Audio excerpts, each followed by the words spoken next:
미주 한인사회 쇼핑 트렌드에 새로운 변화가 시작됩니다.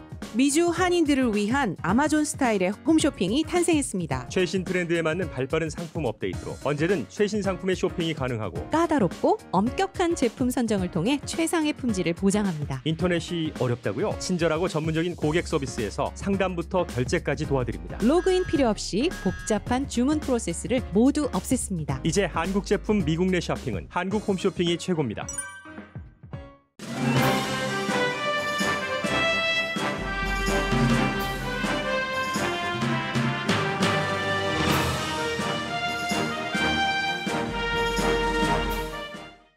연방 실업수당이 끊긴 지가 2주일이 지났는데 의회와 백악관은 경기부양책 협상을 하지 못하고 휴회에 들어갔습니다. 대통령 비서실장도 휴가를 갔고 대통령 딸 사위 부부도 가족 휴가를 챙겼습니다. 경기부양책 협상이 되지 않는 주요 이유로 트럼프 대통령은 민주당이 우편투표에 대한 기금을 책정했기 때문이라고 말했습니다. 하원 의장은 처음 듣는 얘기라고 했고 대통령은 몇 시간 뒤 우편투표 기금이 포함돼도 서명할 뜻이 있다고 입장을 바꿨습니다. 대통령 부부는 이번에도 우편투표를 신청해서 어제 투표용지를 받았습니다. 전문가들은 올해 대선은 약 70%가 우편투표로 이루어질 것으로 예상하지만 우편투표 용지를 구분하는 기계는 우체국에서 설명 없이 사라지고 있습니다. 팍스 뉴스 여론조사 결과 현재 바이든 후보가 트럼프 대통령보다 지지율과 호감도에서 모두 앞서고 있습니다. 다른 여론조사에서도 7%에서 9%포인트 차이로 바이든 후보가 앞서는데 가장 큰 이유는 바이든은 트럼프가 아니기 때문입니다. 부통령 후보로 카멜라 해리스 상원 의원이 지명된 뒤 바이든 후보의 국정운영 청사진은 중도라는 게 분명히 보입니다. 트럼프 대통령과 주변 인물들은 해리스 후보를 극좌라고 공격할 수 없게 되자 출생 당시 부모가 시민권자가 아니었기 때문에 해리스 후보도 시민권자가 아니라는 주장을 퍼뜨리기 시작합니다.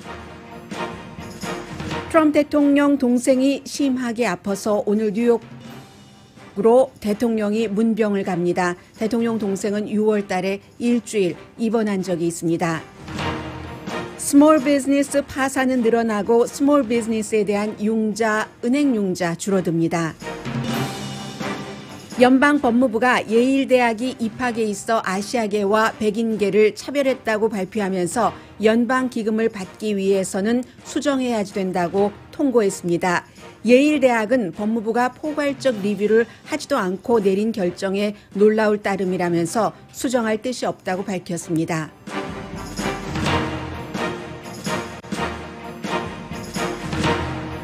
여러분 안녕하십니까? 오늘의 미국 강혜신입니다. 8월 달이 되면은 항상 언제나 미국 의회는 많은 의원들이 이제 휴가를 갑니다. 의원들이 휴가를 간다고 그저 노는 것은 아니고 지역구에 가서 경조사에도 요즘은 경조사에 참석할 일이 별로 없어 보입니다만 그렇게 가고 표밭 따지기를 하는 시기입니다. 그런데 이번에는 조금 다르죠. 대통령 선거도 얼마 남지 않았고 게다 대고 지금 경기부양책이 해결되지 않았기 때문에 의회 의원들이 주말마다 지역구로 집으로 돌아갈 때마다 사람들이 비난을 많이 했습니다. 대통령 비서실장 휴가 갔습니다. 대통령 사위, 대통령 딸은 대통령의 보좌관이기도 한데 지난주에 콜로라도주에서 가족 휴가를 아주 잘 즐겼습니다. 그때 휴가지에서 카니에 웨스트를 만났다고도 하는데 카니에 웨스트가 민주당은 아니지만 지금 등록 날짜가 다 끝난 뒤에 이제 선거 후보로 나선다고 했고 오클라호마주에서는 후보로 나설 수 있게 됐고 그러한 일을 하고 있죠. 그래서 공화당이 굉장히 좋아하죠. 조금이라도 바이든 후보의 표를 깎는 것이 아닌가 해서 이렇게 대통령의 아들, 딸, 비서실장 전부 휴가를 떠나고 공화당, 민주당 상원 의원도 의사당을 비웁니다. 물론 미치 매코넬 공화당 상원 원내대표는 우리가 주말이라서 지역구에 가 있더라도 만약에 극박하게 투표를 해야지 되면은 다시 돌아올 수 있다고 얘기를 하지만 그럴 일은 없어 보입니다. 9월 8일까지 일단 의회는 지금 휴회를 연방 상원은 선포를 했습니다. 그래서 이제 이러한 것들이 어제 제가 여러분들께 딱 이 시간쯤에 말씀을 드렸습니다.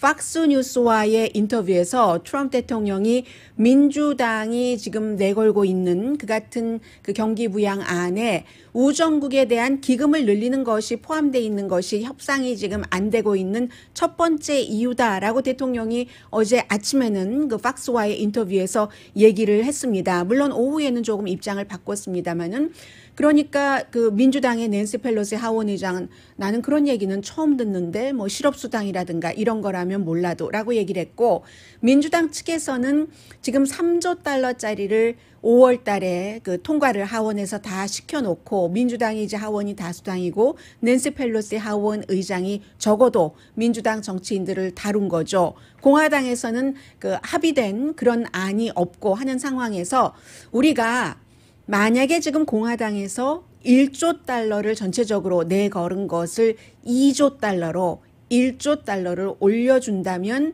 우리 민주당은 3조 달러짜리를 통과시켰다 하더라도 거기서 1조 달러를 내려서 우리가 액수를 맞출 수 있다라고 얘기를 합니다. 그렇게 되면은 첫 번째 대규모 경기부양책 케어 액트 2조 달러와 똑같아지는 거죠. 지금 민주당은 그런 입장을 보이고 있고 대통령은 이제 어제 아침에 그런 얘기를 하고 나서 오후에 기자회견을 할 때는 기자들이 물어봤어요. 아니 그거 하나 때문에 통과 안 시킨다는 게 좀 그렇지 않느냐? 뭐 이런 형태로 계속 물어보니까 민주당의 그 우정국에 대한 기금 그 안이 포함돼 있더라도 협상안이 통과되면은 나는 서명을 할 것이다 라고 얘기를 했고요. 그 뒤에는 또 우편 투표는 사기다. 부정 투표가 많다라고 계속 강조를 했습니다.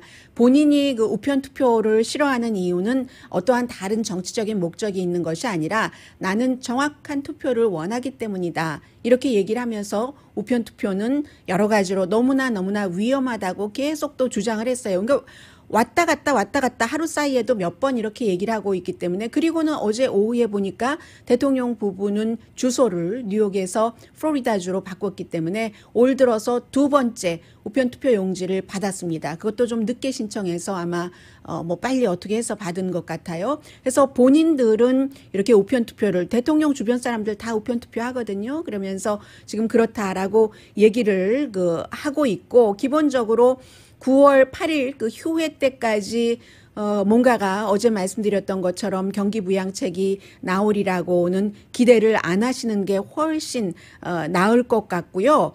그래서 이제 이렇게 우편투표 문제, 경기부양책 문제 이렇게 저렇게 해서 요즘은 대통령의 백악관에 대해서 공화당 의원들 가운데서도 대통령과 다른 말을 하는 사람들이 늘어나면서 팍스의 여론조사 결과를 말씀드리겠습니다. 팍스 뉴스의 여론조사 결과 바이든 후보가 6월 달에 벌려놨던 격차만큼은 아니지만 지금도 여전히 대통령을 7%포인트 앞서가고 있습니다. 49% 대 42%. 같은 날 여론조사 결과 발표된 거 퓨 리서치사가 좀 평이한 여론조사 결과죠. 여기서는 8%포인트 앞서가고 있습니다.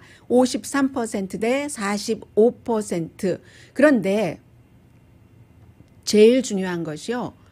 이게 무엇을 가장 중요하게 보느냐. 트럼프 대통령만 아니면 된다. 이런 사람이 넘버원 이슈가 트럼프가 아니어야지 된다. 바이든이든 누구든 상관없다가 56%입니다. 그리고 NPR 방송과 PBS, 메리스트가 공동 여론조사한 결과에서도 똑같이 트럼프가 아니면 된다. 이게 굉장히 중요합니다. 왜냐하면은 그 2016년도 선거에서는 사람들이 트럼프 대통령도 싫어하고 힐러리 클린턴도 싫어했기 때문에 나중에 결국 두 사람 다 싫어한 사람 가운데서 누가 더 많은 지지를 받았는가? 트럼프 대통령이 30%포인트 그런 그룹에서는요, 뭐 무당파가 또 많이 포함되겠죠. 지지를 받았습니다. 지금은 그 같은 형태로 볼 때 NPR 방송과 그 PBS의 여론조사 결과는 16포인트 바이든이 앞서가고 있습니다. 이게 굉장히 중요하고요. 두 번째가 리더십이에요. 사실은 예전 같으면 분명하게 경제가 위에 올라올 때가 많죠. 헬스케어 이런 식으로 아니면 뭐 국제정책, 외교정책 이렇게 나와야지 되는데 지금은 두 번째 역시 캐릭터입니다. 이 캐릭터라는 것은 리더십이 중요하다. 다 코비드-19 코로나 바이러스와 연관돼서 이러한 것인데 지금 팍스의 여론조사 결과를 보더라도 코로나 바이러스가 굉장히 영향을 많이 미치고 있습니다. 뭐 경제 하나만 빼놓고는 모든 것에 이슈별로 전부 이 조 바이든 후보가 앞서가고 있거든요. 그런데 조 바이든 후보가 지긋지긋하도록 싫다 하는 사람보다는 트럼프 대통령이 지겹게도 싫어 이런 사람들이 그 퍼센테이지로 볼 때 훨씬 많고요. 그리고 54%는 연방 정부가 코로나 바이러스 대응에 실패했다. 공화당을 포함해서입니다. 그리고 85%는 공화당을 포함해서입니다. 지금 이 코로나 바이러스가 널리 퍼지는 것을 굉장히 우려합니다. 하와이 지역에서 지금 확진자가 한 며칠 전부터 날마다 기록을 세울 정도로 늘어나고 있습니다. 그래서 거기에 포커스가 가 있는데 폴리티코는 백악관이 이 내용을 아직도 심각하게 받아들이지 못하고 있는 것 같다라고 보도를 하는데 백악관 내부에서는 코로나 바이러스에 대한 대처가 지금 괜찮다고 판단하는 것이다라는 내용이고요. 팍스 여론조사 결과 8월 9일부터 12일까지 1000명의 등록된 유권자를 대상으로 해서 오차 범위를 플러스 마이너스 3%포인트로 잡았고 퓨 리서치사는 좀 범위가 많네요. 9,114명을 대상으로 7월 27일부터 8월 2일까지 그렇기 때문에 오차 범위가 1.5%로 낮은 편이죠. 그 밖에도 뭐 리얼 클리어 팔로틱스라든가 또 538 전부 이 바이든 후보가 7.4포인트, 8.1포인트 트럼프 대통령에 비해서 앞서가고 있습니다. 그리고 이제는 그동안에 많은 사람들이 왜 바이든에 대해서 비난을 하지 않느냐, 바이든의 정책은 무엇이냐라고 얘기를 하는데 바이든의 선거 캠페인 자체가 가만히 있는 것이었습니다. 조용히 있는 것. 그러면서 여러 가지를 디테일하게 다듬고 누구를 부통령 후보로 선택을 해야지 되는가를 저울질을 많이 했겠죠. 그리고 조용히 아무것도 안 하고 있는 것이 바이든 후보를 위해서는 아주 좋은 역할을 했습니다. 트럼프 대통령이 코로나 바이러스 사태에 대해서 대처를 잘 하지 못하고 그 결과 앞서갔던 가장 그 경제도 많이 내려가고 있기 때문에 지금까지는 그게 일을 했거든요. 이 일을 하다가 이제 그 조용히 있었던 것이요. 아무것도 안 하고 그리고는 실수만 줄이고 카멀라 해리스라는 연방 상원 의원, 검사 출신, 캘리포니아주 검찰총장 출신, 상원 의원은 4년밖에 안 됐고 그 상원 의원 자리가 바브라 박서, 캘리포니아 상원 의원이 물러나면서 이제 선거에서 이긴 자리입니다. 카멜라 해리스를 지명하면서부터 이제 바이든이 만일 대통령이 된다면 국정 운영을 어떻게 할 것인가 하는 그림이 나왔고 그 그림이 트럼프 대통령과 트럼프 캠프에는 아주 무서운 겁니다.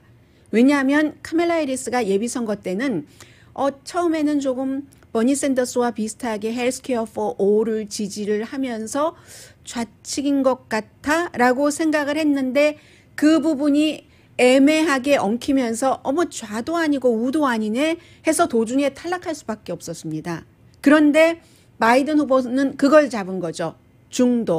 중도라는 색깔을 보여준 것이고 그러한 것으로 인해서 트럼프 쪽에서는 저거 봐 완전 좌파야 좌파 하는 공격의 기회를 가질 수가 없게 된 겁니다. 그게 이제 굉장히 중요하고요. 국정 운영을 가늠하는 데서도 중요하고 그리고 또 꼭 헬스케어뿐만이 아니라 카멜라 해리스가 캘리포니아주에서 검사를 할 때나 검찰총장을 할 때나 어떠한 경찰에 대한 개혁이라든가 아니면 마리화나라든가 범죄를 다루고 이러한 것에 있어서 조금 원래 리버럴보다는 조금 덜 리버럴한 것 같아라는 생각을 많이 줬는데 또 막상 연방 상원의원으로 가니까 경찰 개혁 해야지 된다는 것에 앞장서서 안을 통과하고 이것이 일관성이 없다고 볼 수도 있지만 항상 정치는 생물 흐름이잖아요. 지금 이 시점에서 볼 때는 융통성이 있네? 라고 해석을 할 수 있다는 겁니다. 거봐, 저렇게 보수였어. 저렇게 아주 진보였어. 라고 어떻게 공격을 하기가 힘들어진 거예요. 그렇기 때문에 바이든의 중도 성향, 카멜라 해리스의 중도 성향 이런 것을 보여주면서 전당대회에 알렉산드리아 오카시오 콜테스 같은 진보도 한 짧게 시간 줬다고 하더군요. 등장시켜서 당신들도 우리가 케어하고 있어 하는 것을 보여주는 것이 이제 바이든 후보의 정책입니다. 상대로부터는 공격 덜 받고 대통령이 되더라도 중도 쪽으로 나가겠다. 미친 레프티스트 이런 말을 할 수가 없게 된 거예요. 오히려 잘 조종을 할 수 있게 된 그러한 것들이 지금 그 트럼프 대통령으로서는 트럼프 캠프 측에서는 굉장한 딜레마다. 그래서 어떻게 카멜라 해리스를 공격하는가? 이 부분은 잠시 뒤에 전해드리겠습니다.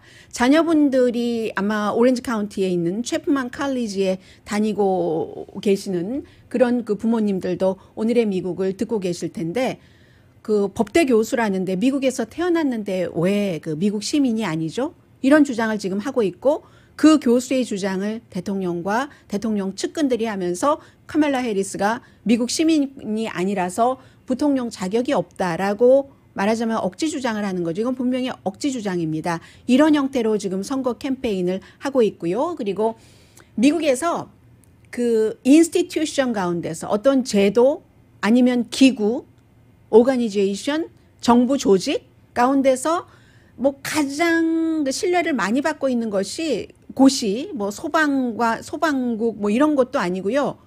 우체국이에요. 우정국이에요. 그런데 그 같은 우정국이 지금 정치, 논쟁, 정치의 어떤 그 도구가 되기도 했고요. 어느 정도 그렇게 됐거든요. 한 번쯤은 말씀드려야지 될 것 같다 생각했는데 오늘 기회가 왔습니다. 잠시 뒤에 여러분과 제가 미국의 우정국에 대해서 좀 함께 좀 생각을 하는 시간 갖겠습니다. 라디오 서울 방송 오늘의 미국 듣고 계십니다. 오렌지 카운티의 그 체프만 칼리지 그 법대가 강해요. 그래서 지난번에 그 좌안유라는 코리안 아메리칸 고문은 합법이다라고 얘기를 했고 이번에도 또 논란이 있는 주장을 한 좌안유 교수도 잠시 또 행정부 국무부에서 나와서 부시 대통령 아래서 일할 때 그 뒤에 이제 체프만 칼리지에 있었던 적이 있는데 지금도 그 마찬가지입니다. 체프만 칼리지의 존 이스트만 교수가 잡지 뉴스위크에 요즘은 뭐 페이퍼로 보시는 분 안 계시죠? 그 뉴스위크의 기고문을 수요일에 썼었습니다. 그랬더니 그 기고문을 인용을 해서 대통령도 카멜라 해리스가 뭐 미국 부통령이 될 수 있는 기본 자격 조건이 안 된다는 말이 들리는데 이렇게 얘기를 하고 또 그 캠페인 어드바이저인 지나 앨리스 씨도 마찬가지로 이 존 이스트먼 교수의 그 뉴스위크의 기고문을 트위터로 지지를 하기도 하고 링크하기도 하고 해리스 후보가 답을 해야지 된다. 분명하게 이 교수의 주장에 대해서 이렇게 얘기를 하는데요. 교수의 주장을 말씀을 드리겠습니다.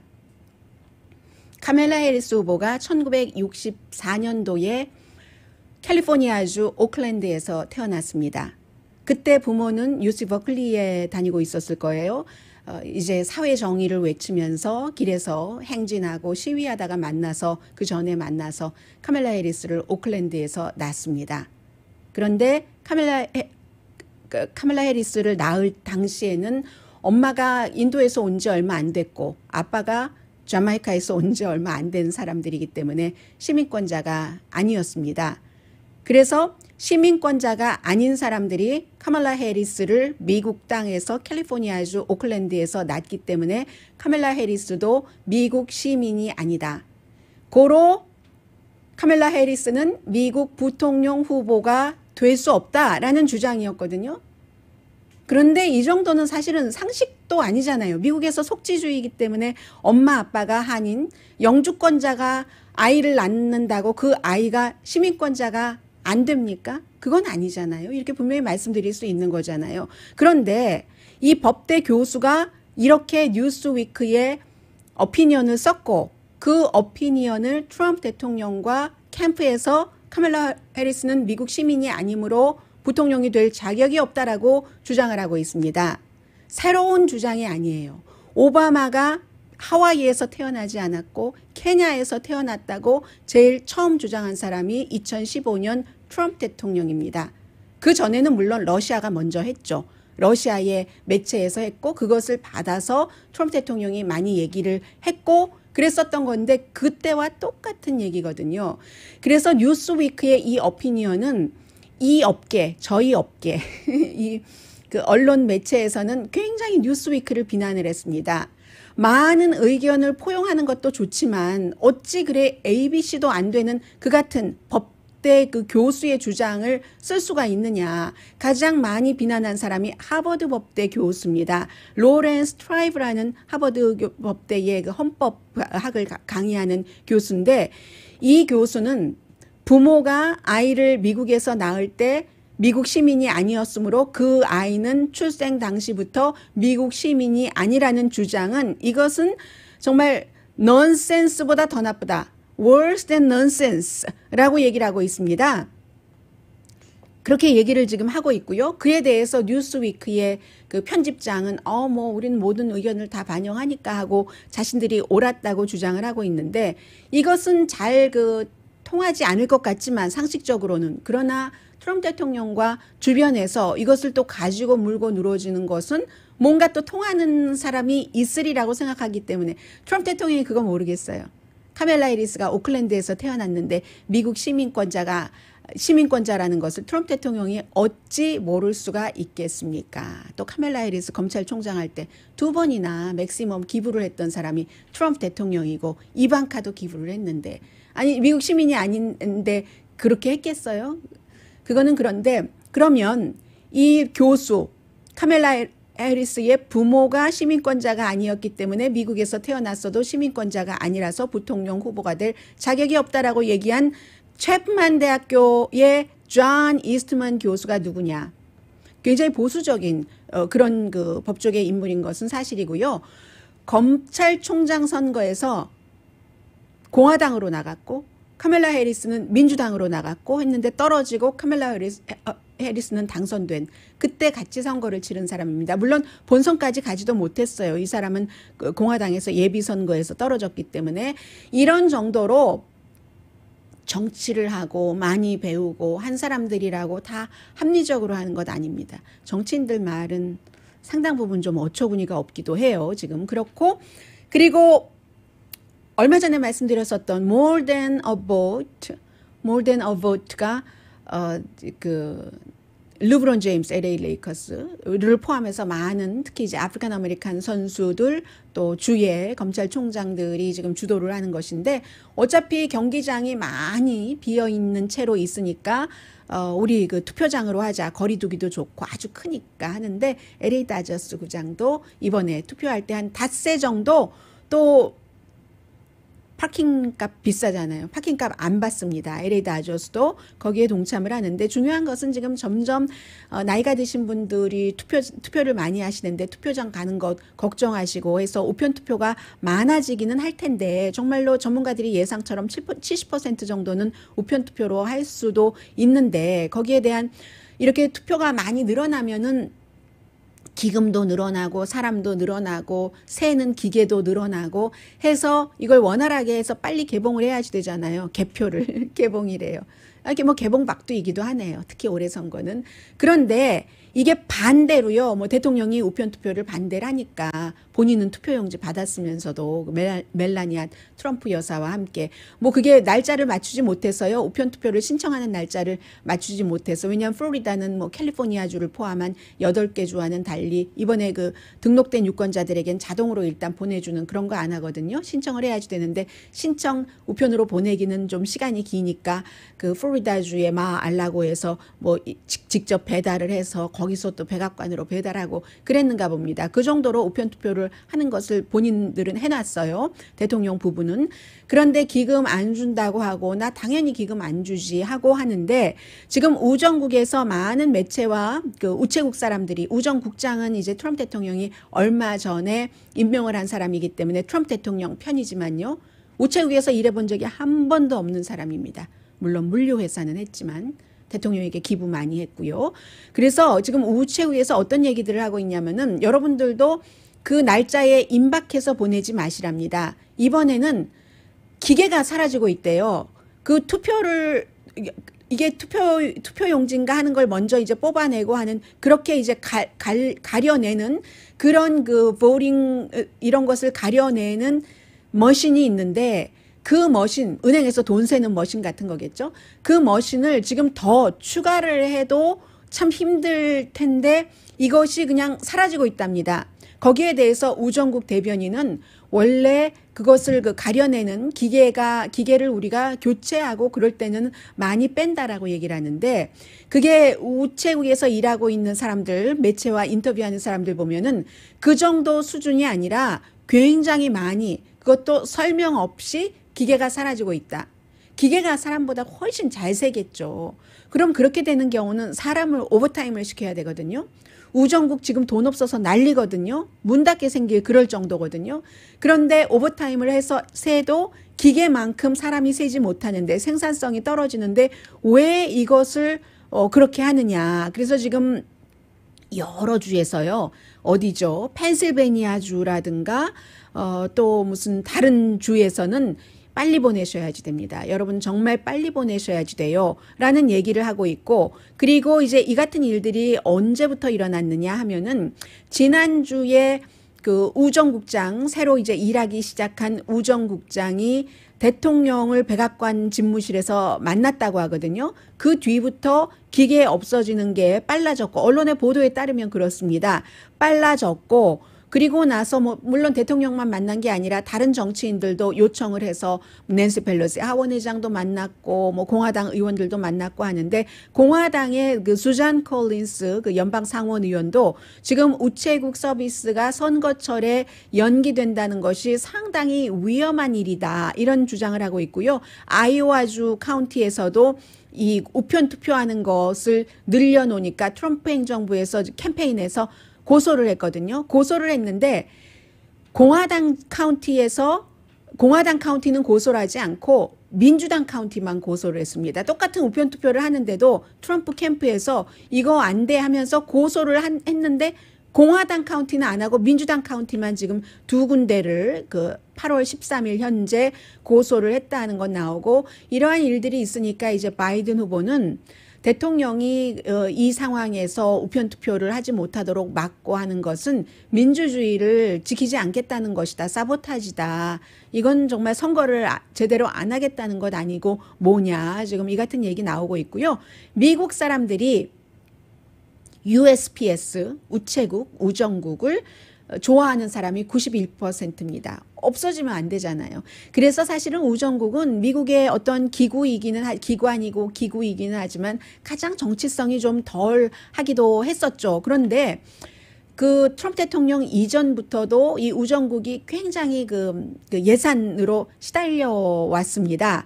올해는 돈을 얼만큼 잃어버렸냐면요. 1월부터 3월까지 45억 달러를 잃어버렸거든요. 그리고 점점 돈 잃어버리는 게 마이너스가 많아요. 왜냐하면 뭐 여러 가지를 생각해 보실 수 있죠. 기본적으로는 올해는 뭐 한 세 가지를 말씀드릴 수 있겠네요. 기본적으로 우편 배달부가 많은 곳을 다니니까 코로나 바이러스로 인해서 그 감염된 사람이 2,400명, 숨진 사람이 60명이나 되거든요. 그리고 감염된 사람이 이것보다 훨씬 많아요. 네, 훨씬 많고 전체적인 직원으로는 뭐 전체적인 우정국 직원이 한 63만 명 정도 되거든요. 그 가운데서 17,000명 정도가 감염이 됐고 그 가운데서도 특히 이제 그 배달 일을 한다던가 하시는 분들이 2,400명, 사망자 60명 이렇게 나온 겁니다. 그러니까 우편 배달도 더 힘들어질 수도 있고요. 그리고 사람들이 그 쇼핑을 많이 하고 있기 때문에 아마존 등등을 통해서 그래서 그런 소포 배달은 늘어났지만 요즘 누가 편지를 보내나요? 편지를 보내지 않잖아요. 해서 우편 엽서라든가 일반 편지가 굉장히 줄어들었는데 거기서 수익이 가장 많이 나오고 있거든요. 근데 우편물에 대해서는 또 많이 그 아마존 같은 데서 많이 우정국을 쓰니까 좀 디스카운트를 해주면 대통령이 그 디스카운트 해주지 말라고 하고 이래서 우정국이 굉장히 힘들던 차에 대통령과 친한 사람으로 우정국장이 바뀐 거고요. 그리고 또 하나는 이게 그 공무원들에 많이 해당되는 건데 이제 2006년도에 공화당과 민주당 양당이 지지를 해서 뭐 예를 들어 일찍 은퇴한다던가 할 때 그 그 은퇴연금을 특히 헬스케어 같은 것을 많이 주게 되는 그런 것에 돈이 굉장히 많이 들어가고 있어서 우정국이 이래저래 너무 지금 그 힘들고 있는 것이거든요. 그래서 이제 우정국에서는 우리 돈 좀 도와주세요 하는데 이 트럼프 대통령이 왜 제프 베조스 왜 싸게 해줘 하면서 안 해주다가 라인 오브 크레딧만 줬어요. 재무부에서 라인 오브 크레딧을 한 100억 달러 정도를 줬는데 그 정도 가지고는 지금 어림없는 상황이고요. 그 루이스 조이 새로운 그 이 우정국장도 대통령과 발맞춰서 지금 예산도 없고 사람도 없고 하는데 이렇게 새로 그 늘려서 좀 그 우편 투표를 많이 하게 하는 것에는 반대하는 입장 이런 것들 지금 이래저래 그 보이고 있습니다. 그래서 미국에서 우정국이 이 정도로 정치화가 돼서 아주 시끄러웠던 적은 저도 지난 뉴스를 해드리는 수십 년 동안 이번이 처음입니다. 잠시 뒤에 비즈니스와 연관된 뉴스 전해드립니다. 라디오 서울 방송 오늘의 미국 듣고 계십니다. 네, 그 최근에 큰 그 기업은 뭐 이래저래 여러 그 받을 수 있는 지원을 많이 받았습니다. 약 뭐 2조 달러 정도는 받았다고 하는데 그 사이에 한 8만 군데의 스몰 비즈니스는 3월부터 7월 25일 사이에 영원히 문을 닫았고요. 그 문 닫은 8만 군데 가운데서 6만 군데는 특정한 지역 적어도 특정한 5군데의 로케이션이라고 하거든요. 그러니까 코비드 19이 아주 그 강하게 왔었던 그런 그 지역인 거죠. 그리고 1월부터 7월까지 챕터 11 파산 보호 신청을 한 그런 케이스가 지난해 같은 기간에 비해서 30%가 늘어났습니다. 그리고 뭐 그런 형태로 큰 비즈니스는 크게 타격을 받지 않았는데 똑같은 거예요. 돈 버는 사람들도 이 화이트 칼러 돈 많이 벌고 하는 사람들은 큰 그 피해가 없어도 정말 저소득층의 피해가 많다 하는 것과 비슷한 얘기입니다. 그리고 또 하나는 뭐 온라인이라든가 테크놀로지는 괜찮은데 맘앤팝 스토어 또 무슨 걸어서 가서 하는 그런 스토어 헬스케어 식당 뭐 호텔 이런 데가 굉장히 힘든데 은행에서 점점 이제 융자해 주는 것을 굉장히 까다롭게 하죠. 이자율도 높게 하고 그리고 이제 그 리스크 팩터를 체크를 하니까 위험 요소가 당연히 많아지지 않았겠어요. 그래서 원래 작은 곳 거래가 은행과 없었던 곳은 정말 불가능하지 않다면 너무 힘들다는 겁니다. 은행에서 돈 빌리기가. 그래서 지금 뱅크 오브 아메리카의 케이스만 보더라도요. 지난해 1, 4분기, 올해 2, 4분기, 3, 4분기는 올해 1, 4분기와 2, 4분기만 보겠습니다. 지난해 것까지 보지도 않겠어요. 웰스파고를 보면은 웰스파고에서 1, 4분기에 그 론을 해줬던 것과 2, 4분기에 해줬던 것이요. 45% 차이가 났습니다. 45% 줄어든 거예요. 2, 4분기에. 전체적인 그 액수는 약 200억 달러에서 약 100억 달러로. 그 다음에 아메리칸 익스프레스도 마찬가지예요. 뭐 이런저런 거 보면은 12% 줄어들었고 HSBC도 그것도 11% 줄어들었고 뭐 다 마찬가지거든요. 뭐 크레딧 카드 이런 것도 마찬가지고 US 뱅크, 시티뱅크, 트러스트, 웰스파고, JP 모건 체이스도 6.4%, 뱅크 오브 아메리카도 6.9% 1, 4분기에 비해서 2, 4분기에 이렇게 융자해 주는 것, 또 크레딧 카드 뭔가 해 주는 것이 그 정도로 줄어서 굉장히 지금 힘듭니다. 그렇게 힘든 상태고 또 뭐가 있나요? 네. 오늘 요즘은 뭐 책이 나오면 온라인으로 나오는 것이 유명하잖아요. 서문을 봤더니 서문 엄청 길게 썼던데요. 그런데 그 서문 자체가 소설처럼 썼어요. 마이클 코엔이 직접 모든 것을 다 썼는지 쓰지 않았는지는 모르겠습니다만은 그 본인이 이 트럼프 대통령과 10년 좀 넘었겠죠. 그 정도 관계를 맺고 있을 때에 많은 것이 상당히 그 들어가 있었던 그런 서문인데 마이클 코엔이라는 대통령의 픽서였고 개인 변호사였고 여자들에게 돈도 주고 협박도 하고 작은 그 플러머들 돈 깎기도 하고 건물 지면은 그랬었던 일을 하고 지금은 이제 그 코비드 19 때문에 감옥에서 수감 생활을 하다가 의회라든가 뭐 여러 가지 증언에서 처음에 거짓 증언을 했다 등등의 이유로요. 그러다가 지금은 코비드 19 때문에 집에 있죠. 이것도 또다시 감옥으로 가야지 된다 했는데 결국은 나왔어요. 그래서 책을 썼는데 이 책의 일부가 지금 공개가 됐고 온라인으로 공개가 된 겁니다. 트럼프 대통령과 블라디미르 푸틴 러시아 대통령과의 관계, 그리고 이제 그 골든 샤워라는 거, 바로 뭐 침대에서 뭐 그렇게 했다는 것, 이런 것도 사실이다 라고 이 사람은 주장을 합니다.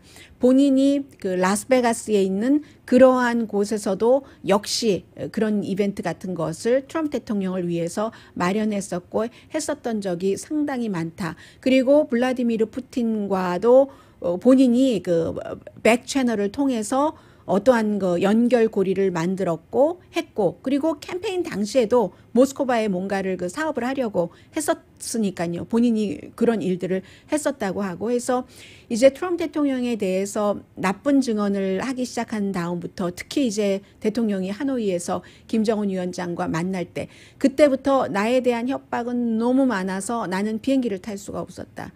뭐 공공 이런 그런 건 탈 수가 없었고 어디 멀리 가더라도 다 자동차를 탔어야 된답니다.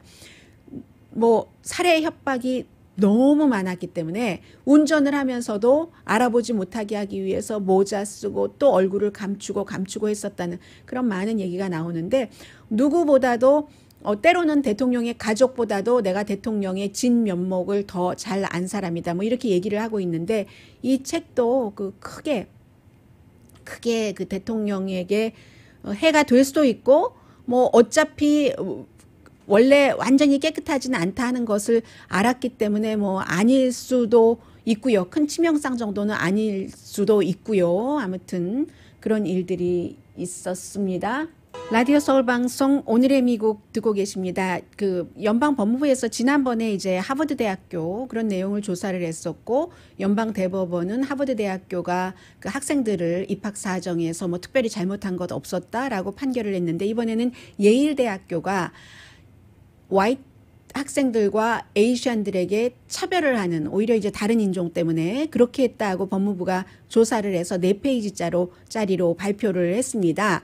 그랬더니 그러면서 어차피 그 연방 기금을 받으니까 이 다음 학기부터는 인종, 뭐 출신 학교 이런 것을 입학 사정에 넣지 말아라라고 얘기를 했더니, 예일 대학교에서 하버드 대학교에 지난번에 그 연방 판결문 나온 것 보면 한 100페이지 되던데, 연방 법무부는 달랑 뭐 말하자면 그런 형태예요. 4페이지네. 그리고 우리가 그 제시를 했었던 많은 자료를 다 검토하지 않았다는 거예요.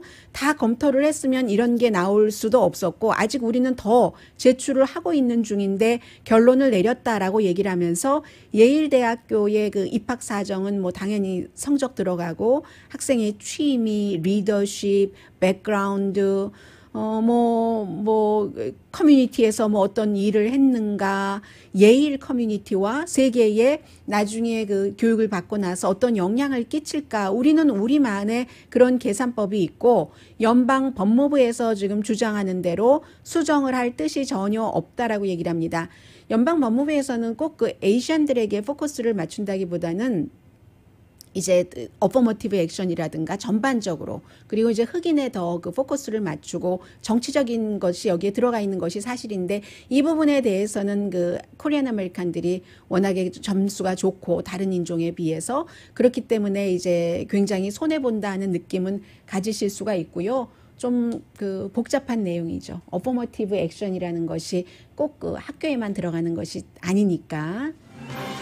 오늘의 미국은 전문가가 추천하는 이민법, 가정법 전문 제인정 종합법률사무소, 코로나 사태로 입은 비즈니스 손실을 UNSC 법률그룹에서 여러분의 보험으로 보상해드립니다. UNSC 법률그룹, 미주류 언론과 유명 인사들을 만족시킨 미주 판매 1위 카후나 마사지 체어, 한인 기업의 자랑 카후나 마사지 체어, 언제 어디서나 내 맘대로 골라보는 한국 TV, 고르는 즐거움, 편안한 가격, 오픈 기념 무료 배송으로 여유롭게 즐기는 한국 홈쇼핑 공동후원이었습니다.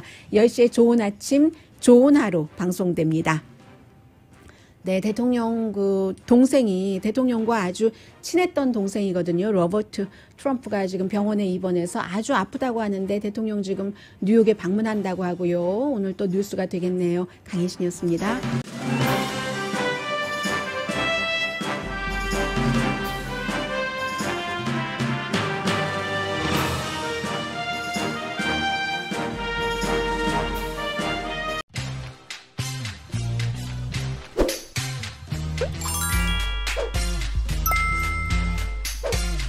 you